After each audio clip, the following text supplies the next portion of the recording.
vos 2 centres de rénovation Home Hardware de Newport et dans Beaufils et votre caisse Desjardins du littoral gaspésien vous présente Reflet d'ici. Mesdames et messieurs, bonjour et bienvenue à votre émission mensuelle Reflet d'ici dans le cadre de la programmation estivale. Tout d'abord, revenons sur les faits marquants ce mois-ci. Dans le Journal de Québec, on apprenait à la une que le député Gaétan Lelièvre avait bénéficié d'une proximité avec la firme d'ingénierie Roche. Il aurait obtenu des faveurs alors qu'il était directeur général de la ville de Gaspé, telles que de l'aide pour vendre un bateau, l'obtention de billets de hockey et la location de son appartement à Gaspé à des employés de la compagnie. Le député de Gaspé a rapidement été exclu du caucus du Parti québécois et siège désormais comme député indépendant. Voici un extrait de son discours lors du point de presse qui a suivi à l'Assemblée nationale.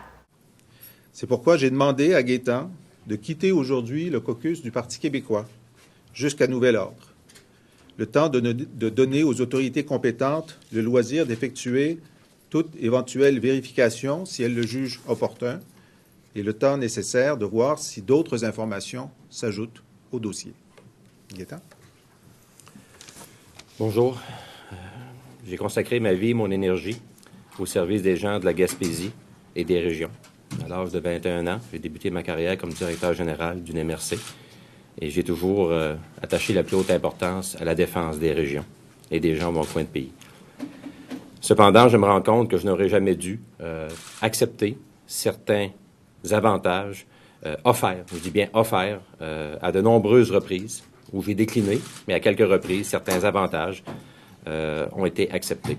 Je me suis donc mis dans une situation d'apparence de conflit d'intérêts et c'est pourquoi je tiens à présenter mes excuses aux citoyens, d'abord de mon comté, aux gens de mon entourage, à mes amis et aux collègues du caucus du Parti québécois et à mon chef actuellement. Ces éléments étaient tous connus des enquêteurs de la commission Charbonneau qui m'avaient interrogé à ce sujet. L'UPAC était probablement saisi de tous ces éléments-là pour avoir eu de nombreuses correspondances entre la commission Charbonneau et mes procureurs. Cependant, je me rends compte aujourd'hui que j'aurais dû informer, oui, idéalement le chef du Parti québécois et mes collègues, de ces éléments qui, pour l'époque, ne m'apparaissaient pas opportuns de dévoiler. Mais aujourd'hui, avec toute la transformation, toute l'importance que prend l'éthique et la déontologie, on doit être plus blanc que blanc. Donc, je tiens à réitérer mes excuses à l'égard et mes regrets à l'égard de tous ceux qui m'ont entouré au plan professionnel, au plan politique, si ces choses-là peuvent les choquer ou les avoir dérangés. Après discussion avec mon chef, j'accepte et je comprends la décision de suspension du caucus pour une période indéterminée. Je comprends que les gestes ont et doivent avoir des conséquences, surtout pour un parti qui a tant fait pour promouvoir l'intégrité et l'éthique dans la vie politique et économique, en commençant par René Lévesque, un valeureux Gaspésien qui a tout mon respect. Comme député, j'entends continuer à défendre jour après jour les intérêts de mon comté, de ma circonscription, comme député indépendant. Et en terminant, je tiens à réitérer pour moi toute l'importance de vous confirmer aujourd'hui, devant tous les gens qui nous écoutent, que jamais Gaétan Lelièvre n'a posé un geste illégal. Gaétan Lelièvre a toujours géré, administré les biens publics dans l'ensemble des fonctions que j'ai occupées depuis l'âge de 20 ans avec la plus grande rigueur. Mais aujourd'hui, je constate qu'il aurait fallu en faire plus, notamment au niveau éthique, mais au plan légal, au plan du respect des lois. J'ai toujours attaché la plus grande importance et je défie n'importe qui d'arriver à une preuve contraire. Mais j'accepte la décision de mon chef aujourd'hui et je la comprends.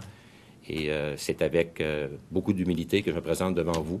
Et encore là, mes principales pensées vont pour ma famille, qui ont été mentionnées dans quelques-unes de ces correspondances, mes amis et les gens qui ont confiance en moi et mes électeurs. Merci beaucoup. Merci beaucoup.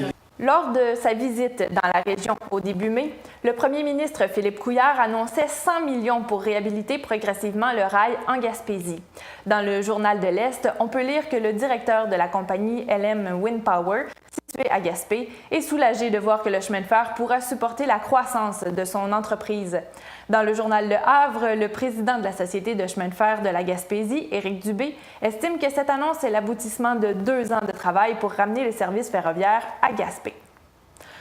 Plus tôt ce mois-ci, on apprenait également dans le journal Le Havre que la cimenterie de Port-Daniel était prête à débuter ses activités. On lit notamment que même si le transport maritime est le principal moyen de livraison du ciment, la compagnie est intéressée également à utiliser le chemin de fer. Cet intérêt a été révélé préalablement à l'annonce de la réhabilitation du rail par Québec. Sur les ondes de CHAU TVA, on découvrait que le comité de relance du golfe de Fort-Préville avait atteint ses objectifs. Bien que l'organisme se donne une marge de 4 à 5 ans pour atteindre l'équilibre budgétaire, les opérations sont possibles cette saison. Le quai de Percé a subi des réparations temporaires par Pêche et Océan Canada, ce qui permettra son utilisation sur les 100 premiers mètres pour la saison touristique comme l'été dernier. Le site Mary Travers, situé à Newport, ferme ses portes. Le musée consacré à cette femme dite la Bolduc était aux prises avec des difficultés financières.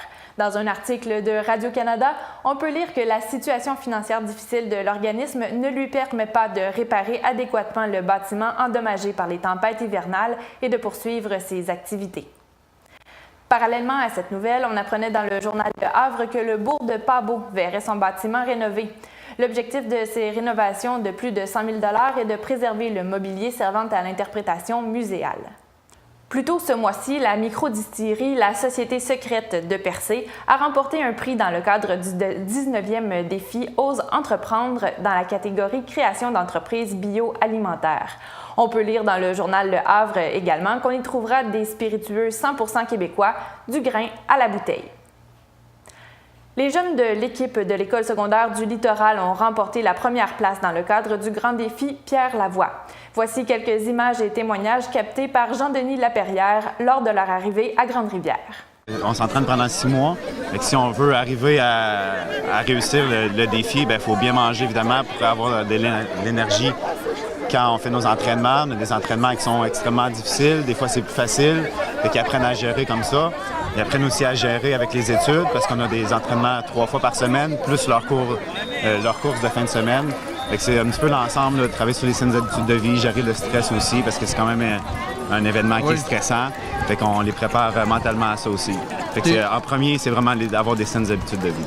Donc, pendant la fin de semaine, on a eu 35 coureurs de Grande-Rivière qui ont réussi la course à relais Québec-Montréal.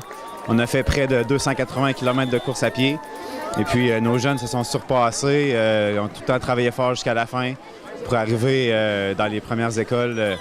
C'est pas une compétition contre les autres écoles, mais c'est sûr qu'on pendant tous les relais, on dépasse d'autres écoles parce que nos jeunes se sont bien entraînés, parce qu'ils mangent bien dans l'autobus pendant les semaines avant. Fait que ils sont au maximum au bon moment. Maintenant, la MRC du Rocher-Percé a décerné les prix Mémoire vivante. Dans le journal Le Havre, on apprend que ces prix s'inscrivent dans la continuité du projet pour ne pas en finir avec l'arrière-pays gaspésien. Le prix Jeunesse a été accordé à la journée Betty Tardif, qui se tient annuellement à l'Oasis de Percé. Le prix des aînés a été remis au musée culturel Coin du Banc. Et le Grand Prix a été remporté par le projet Contes et légendes de Percé, initié par l'Office de tourisme du Rocher-Percé. Le grand défi Bâtir ma région était de retour cette année et plus d'une quarantaine d'équipes ont présenté des projets à saveur entrepreneuriale dans la MRC du Rocher-Percé. Voici quelques images de l'événement que j'ai récolté alors que j'étais sur place.